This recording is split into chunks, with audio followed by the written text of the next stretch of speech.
राधे राधे महाराज जी, प्रणाम जी। राधे राधे।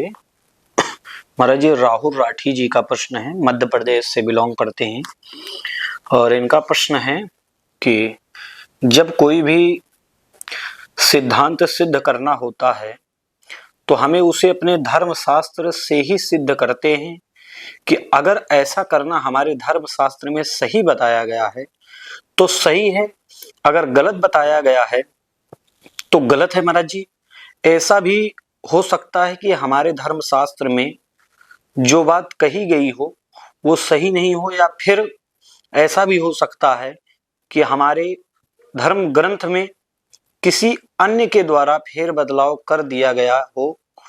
इस बात का क्या प्रमाण है कि हम हमारे धर्म ग्रंथ में जो सिद्धांत बताए गए हैं वो सत्य हैं? क्या ये धर्म शास्त्र में जो भी सिद्धांत इत्यादि बताए गए हैं वो सत्य वास्तविक में है या किसी ने फेर बदलाव कर दिया गया है? इनका यही प्रश्न है महाराज जी। राधे राधे राहुल जी, आपने अपना नाम बताया राहुल राठी। आपको कैसे पता आप राहुल राठी हैं या आपका नाम राहुल है? आपने तो अपना नाम खुद रखा नहीं होगा, आपके माता पिता उस नाम से आपको पुकारते होंगे, तो आपने वही नाम अपना मान लिया।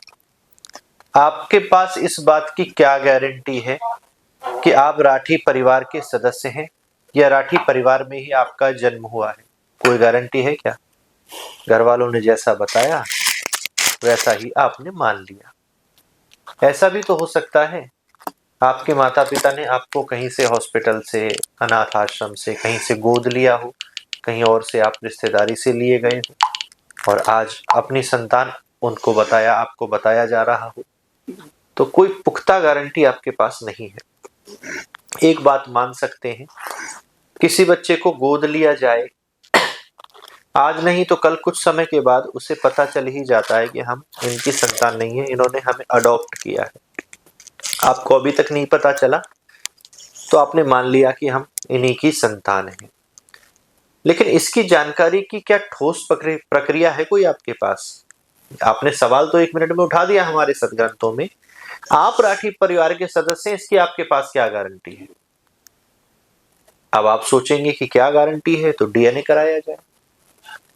डीएनए टेस्ट आपने करा लिया, क्या डीएनए की मशीन में, रिपोर्ट में, या बहुत सारे टेस्ट एक दिन में होते हैं एक लैब में, उसमें रिपोर्ट में फेरबदल होना ये संभव नहीं है। बहुत से हॉस्पिटलों का केस हमने ऐसे भी सुना है कि बच्चे भी बदल गए गलती से, तो रिपोर्ट बदलना कोई बड़ी बात नहीं है। उसमें बहुत सावधानी के साथ भी ऐसी घटनाएं घट जाती हैं, ये बात आपको स्वीकार करनी पड़ेगी। कई बार न्यूज में, पेपर में आपने शायद पढ़ा भी हो, लेकिन फिर भी आप आंख बंद करके उस रिपोर्ट पर भरोसा कर लेते हैं। क्यों कर लेते हैं? कि उस रिपोर्ट के प्रति आपकी पूरी श्रद्धा है, आपका पूरा विश्वास है। लेकिन आज हमारे धर्म ग्रंथों पर, सदग्रंथों पर आप उंगली क्यों उठा रहे हो? क्योंकि आपको उसके ऊपर संदेह है, उसके ऊपर आपको पूरा विश्वास नहीं है। तो जो बात डीएनए टेस्ट कराकर आपने मानी, ये बात आपके माता पिता भी आपसे कह रहे थे कि आप मेरी संतान हो। किसी ने आपके दिमाग में वहम भरा और आपने सोचा कि हम डीएनए टेस्ट करा लेते हैं, उसके बाद सिद्ध हो गया आप उसी माता पिता की संतान हैं। ये बात तो माता पिता पहले भी कह रहे थे, कुछ लोग मान रहे थे, कुछ लोग नहीं मान रहे थे। आपने नहीं माना क्योंकि आपकी उनके प्रति श्रद्धा कम थी। यही आपके सवाल का सही उत्तर है कि किसी भी चीज को सिद्ध करने की 2 ही प्रक्रिया है, या तो उसके प्रति श्रद्धा या फिर वह चीज व्यवहारिक कितनी है। अब डीएनए को आपने कैसे सत्य माना?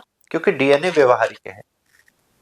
चाहे कोई सरकारी समस्या हो जिसमें सिद्ध करना हो ये इसकी संतान है या नहीं, कोई भी मतलब विवाद हो, वाद हो, उसमें डीएनए से सिद्ध हो जाता है कि ये व्यक्ति अमुक व्यक्ति की संतान है, क्योंकि व्यवहारिकता में लीन है।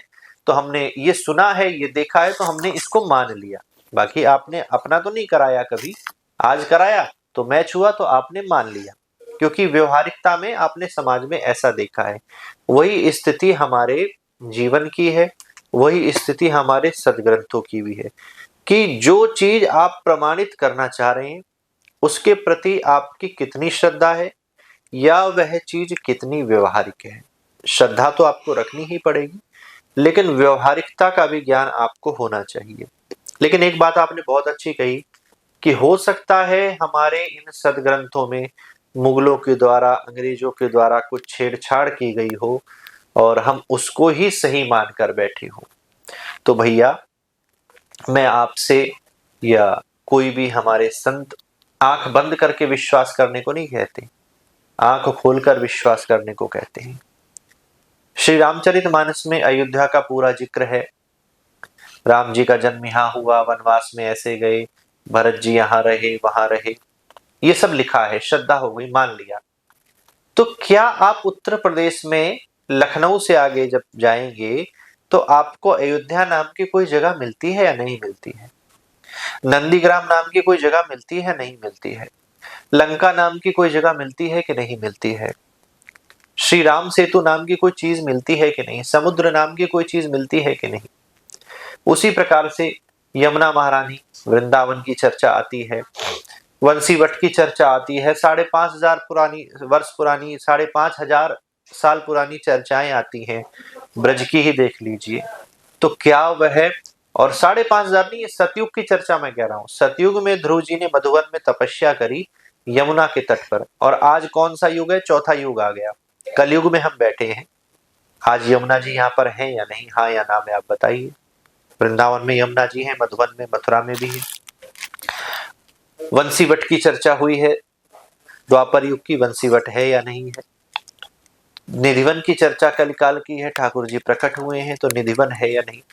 तो हमारा ये जो सदग्रंथ है, ये अंधविश्वास नहीं है, ये तो प्रमाण के लिए इतनी सारी चीजें यहाँ पर विराजमान है। प्रत्येक युग की जो भी चर्चा आप करते हैं वह विराजमान है, तो आपकी उसके प्रति श्रद्धा होनी चाहिए। दूसरा, अगर आप कह रहे हैं कि मुगलों ने कुछ छेड़खानी करी है, मैं मानता हूं हो सकता करी हो, तो व्यवहारिकता में आपको उस चीज का पता चल जाएगा। अब हमारे सदग्रंथों को सुनकर, हमारे संतों के द्वारा सुंदर सुंदर जो ग्रंथ हैं उनकी कथाओं को सुनकर व्यक्ति का जीवन सुधर रहा है या बिगड़ रहा है? अगर बिगड़ रहा है तो जरूर किसी ने छेड़छाड़ करी है, और सुधर रहा है तो कोई छेड़छाड़ नहीं करे। ये व्यवहारिकता में आप सामाजिक दृष्टि से देख सकते हैं। वृंदावन के संतों से, कथावाचकों से वृंदावन की महिमा सुनकर कितने लोग ब्रजवास कर रहे हैं, कितने लोग वृंदावन में आकर रह रहे हैं, तो लोगों के संस्कार सुधर रहे हैं या बिगड़ रहे हैं?